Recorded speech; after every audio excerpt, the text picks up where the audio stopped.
Thank you very much. And welcome to Cats and Dogs here on Press TV with me, Len Topic.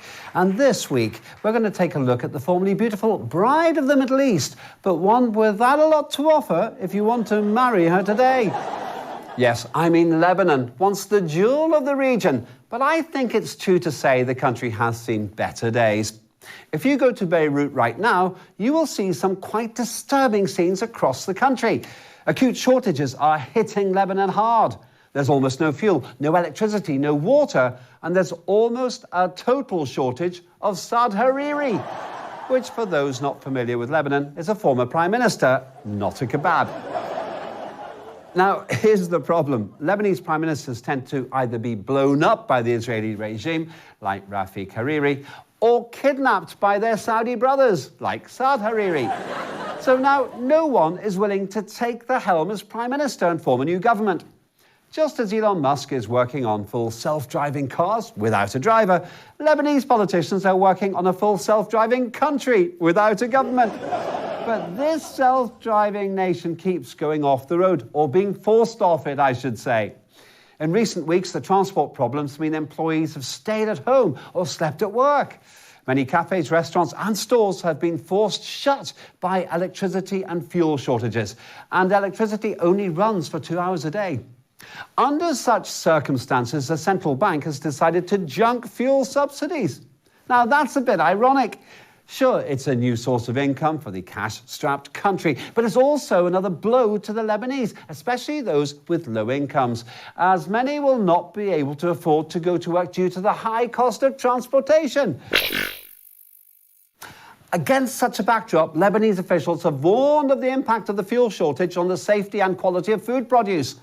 While these power shortages last, they've asked people to resort to traditional methods of preserving food, such as canning and drying them out. That's fine, if you happen to own a food canning factory, that is. And where will these instructions end?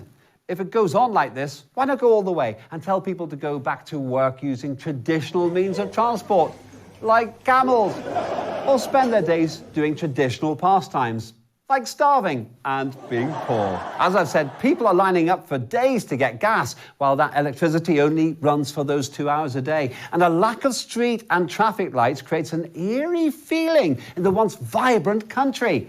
In fact, things are so bad that the Israeli regime has officially expressed its joy at this new status quo.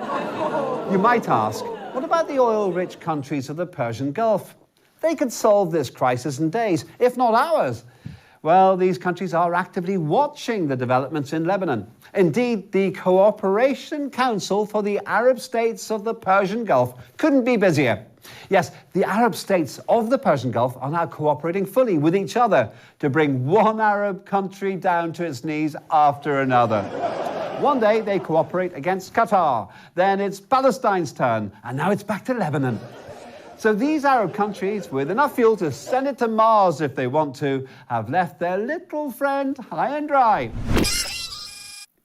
And this means it's been left to the Islamic Republic of Iran to announce that it will send its fuel tankers to Lebanon. Who's happy about that? Well, have a guess who isn't. Yes, as it's being arranged by Hezbollah, Washington and Tel Aviv went crazy when they heard about it. In fact, the American ambassador to Beirut even voiced her concern over Hassan Nasrallah's welcoming comments. As soon as Dorothy C. Shea realized that the Iranian fuel tanker was sailing toward Beirut, she unveiled her government's plan to deal with the fuel shortage in Lebanon too. No one knows exactly what that plan actually is, but some say the US will give half an hour of electricity in return for one Hezbollah soldier.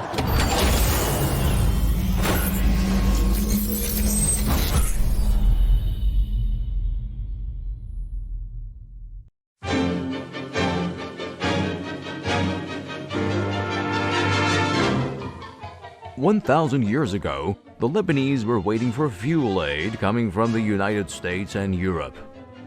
U.S. commercial companies opened takeaway fast food restaurants along the fuel queues so as to save the people from starvation.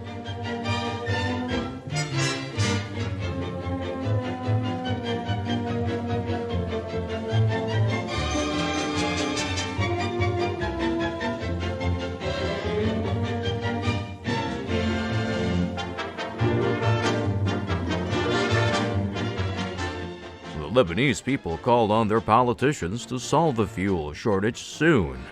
But they couldn't solve it soon because their cars were out of gas and they couldn't go to the presidential palace for a meeting. With the arrival of the first fuel tanker from Iran, the Israeli regime bombarded Beirut port. The European Union expressed deep concern and promised to resume talks about the fuel crisis soon.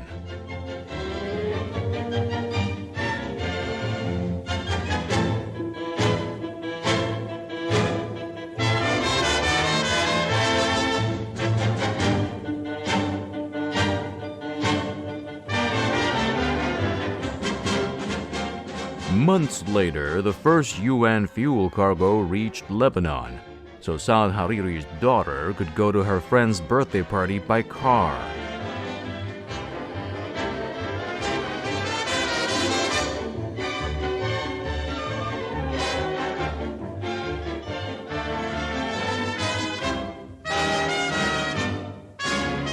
But one day, the inevitable happened, when a fuel tank exploded in northern Lebanon. The United States deployed its troops to gas stations across Lebanon to secure Israel's interests. One vocal critic of Hezbollah's initiative is, you've guessed it, Saad Hariri, the former Prime Minister kebab man. He tweeted, "Is what we heard this morning about the arrival of Iranian ships good news for the Lebanese, or a dangerous announcement that Lebanon will become involved in and around internal and external conflicts?" After that massive explosion there recently, people might worry about the millions of litres of oil turning up in the port. But since people have been stockpiling fuel cans in their homes for ages, the whole place is ready to explode anyway. If it gets any worse, there's a danger that Emmanuel Macron will do what he always does in such a crisis: fly to Lebanon again and extend his heartfelt sympathy to the families of the victims of fuel shortages.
Let's get some truth, ladies and gentlemen. And who better to provide that truth than the man we have here on the line? Yes, exclusively for Cats and Dogs, please welcome that man himself, the Lebanese politician who boasts that he has got 3 nationalities and even more loyalties. Live on the show, on the only phone in Lebanon with a Saudi Arabian dialing code, it's Saad Hariri. Mr. Hariri, welcome to Cats and Dogs. I am in Lebanon. So why the Saudi dialing code then? It's on a divert roaming sort of thing. Whatever. What's the real solution for the crisis in Lebanon? I have no solutions. I just have complaints. Complaints about what? Hezbollah and Iran. And what specifically are those complaints? Mr. Hariri, can you hear me? Yes, sorry. I am just checking the answers with my Saudi brother. I'm just thinking Okay, well, so can you ask your Saudi brothers what's wrong with Iran sending fuel to Lebanon? He asks what the problem is. They say they are worried about Iran becoming more popular inside Lebanon. Okay, so why don't they send fuel to Lebanon themselves then? They say it is not possible. The Israelis might get angry or upset. By the way, what are you doing these days? And do you have any electricity where you are? Yes, I have everything.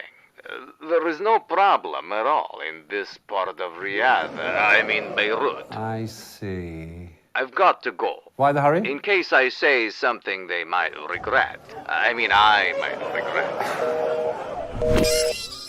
That's all for this week. Join me again next time to find out if the price of camels has gone up in Lebanon, if Saad Hariri has got a new role as a politician, or indeed as a kebab, and if anyone in Washington actually knows where Lebanon is. That's all on Press TV with me, Len Topic, and Cats and Dogs.